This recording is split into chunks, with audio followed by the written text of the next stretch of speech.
Hey guys, it's Tech Tuesday. New location, it's just upstairs, and we're talking about this guy. It's the DJI Ronin S. But before we start talking about it, let's check out this new intro.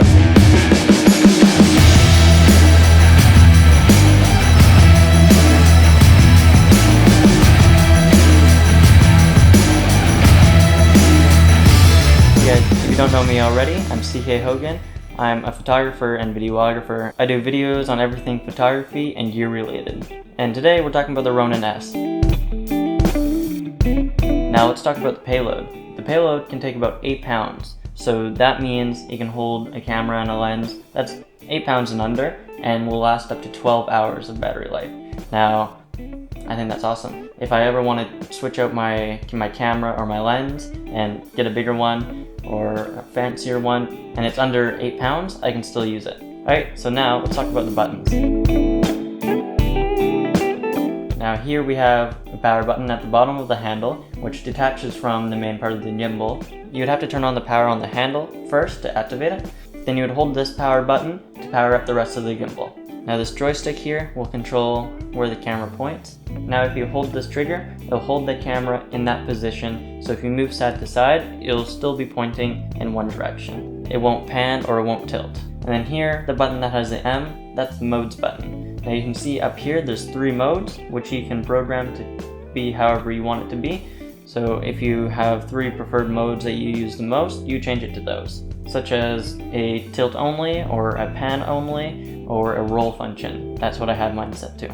Okay, so now we have this button here, which is the record button. Now that's an added feature which connects through the rest of the gimbal and it can connect to your camera.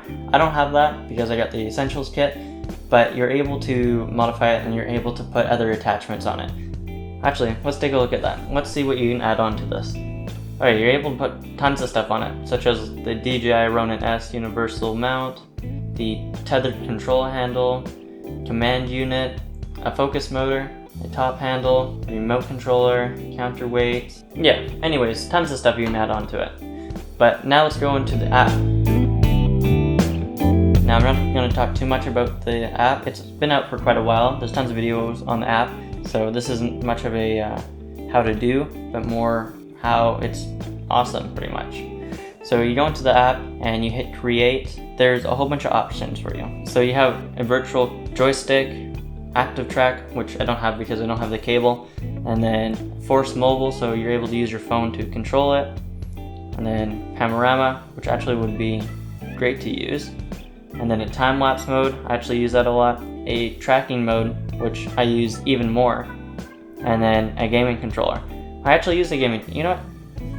I'll be right back, I'm gonna get it. I'm gonna get the gaming controller.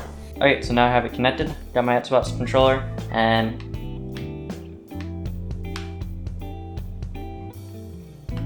isn't that just neat? I think that's just awesome. Maybe that's just me.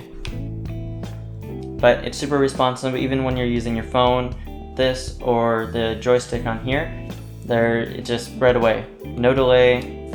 Here, I cranked up the speed. And here's the track mode. If we're gonna turn it, let's say we'll turn it right about here. And then we'll go to 0.2. We'll put that right here. And we'll give it a 5-second movement duration. So let's go to 1, and then we'll start.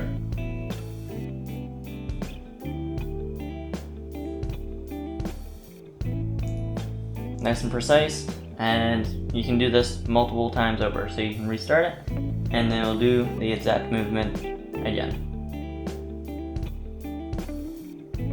It's the same thing for the time lapse, and the time lapse is now 3 minutes to 6 hours. You can also have intervals from 1 second to 1 minute.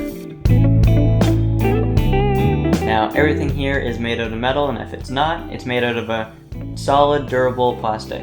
And the grips are well made and they're not slippery at all, so I don't feel like I'm going to drop it whenever I'm holding it, or if I'm holding it over water, I don't feel like it's going to slip out of my hands. The build quality is fantastic because you pay a premium to make sure that it's durable and will last you a long time.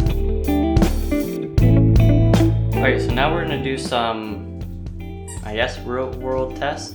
So I'm going to show you some of the video that's actually on the gimbal and show you how stable that can actually be. Alright, so we're currently looking at the main camera, and I have it on follow. So if I go like this,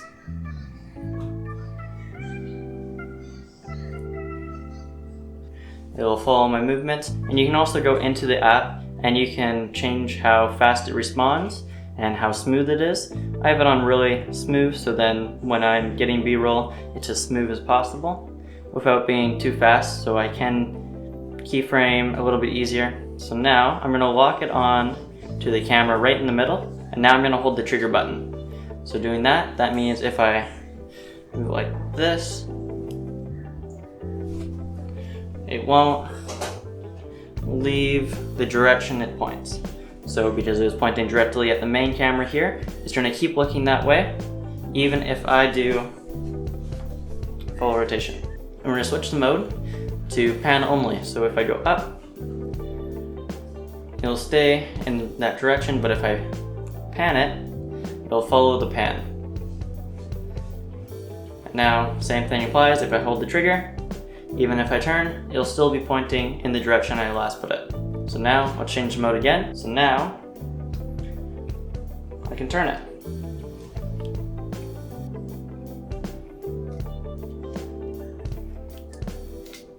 This is too weird. We're at center. I'll switch the mode again. There we go. I'm gonna move it as violently as I can and bob it a lot as if I was running. So I'm violently shake now.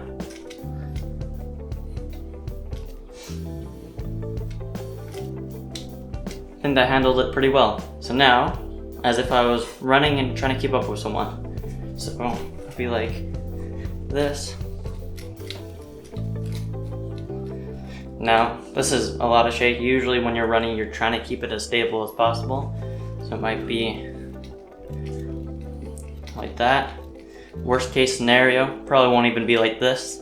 And you might find other ways to try to stabilize it if it's this violent. Looking at it, it looks pretty stable still. It doesn't look like it's going and it's keeping everything in frame.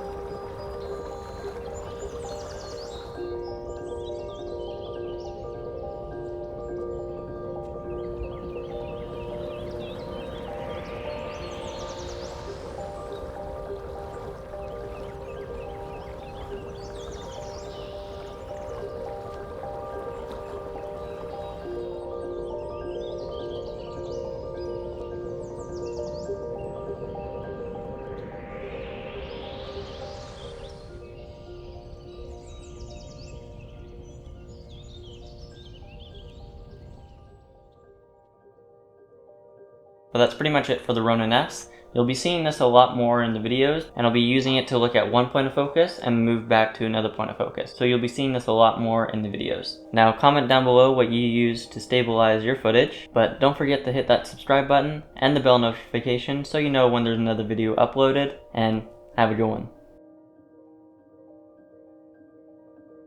That's not good. I'm gonna throw